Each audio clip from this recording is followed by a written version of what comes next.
Up to number 20 on WJRD, 1150 WJRD Tuscaloosa Top 11 Plus 50 Survey, October the 30th, 1966. And Joe Simon started out as a gospel singer from Louisiana, later migrated to California.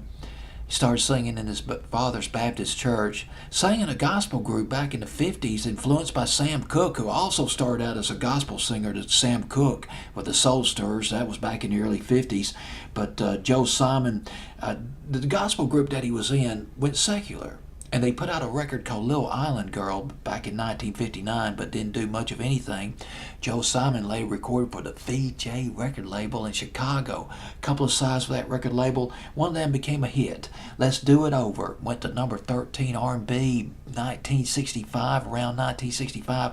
But soon after that song came out, the VJ record label folded. Kaput. Gone.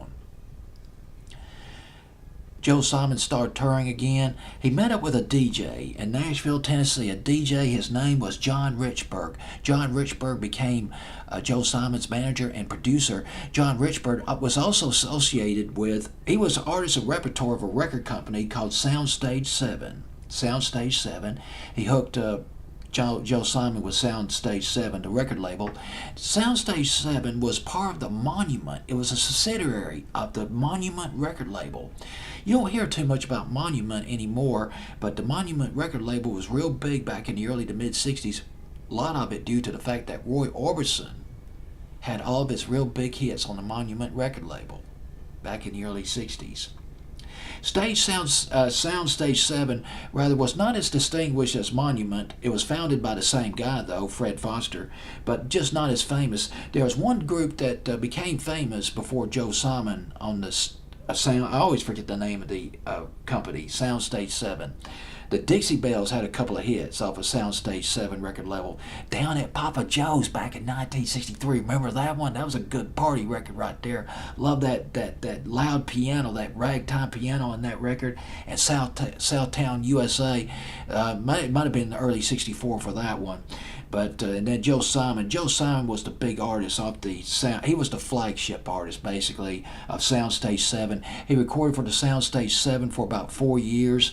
Some of his hit records, including Teenage Prayer, that went to number 11 R&B. Of course, his biggest hit during that phase with Soundstage 7 was The Choking Kind back in 1969. That was a million seller. It was a huge R&B hit and made some impact on the pop charts too. Got some airplay on the top 40 radio stations. And later on in 1970, he signed up with Polydor Records.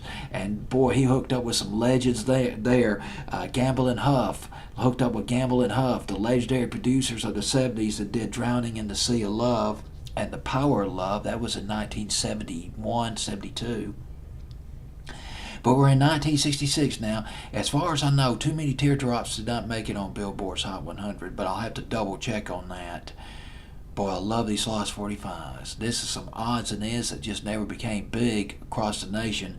But this record at number 20 on WJRD, 5,000 watts during the daytime. Survey of October 31st, 1966.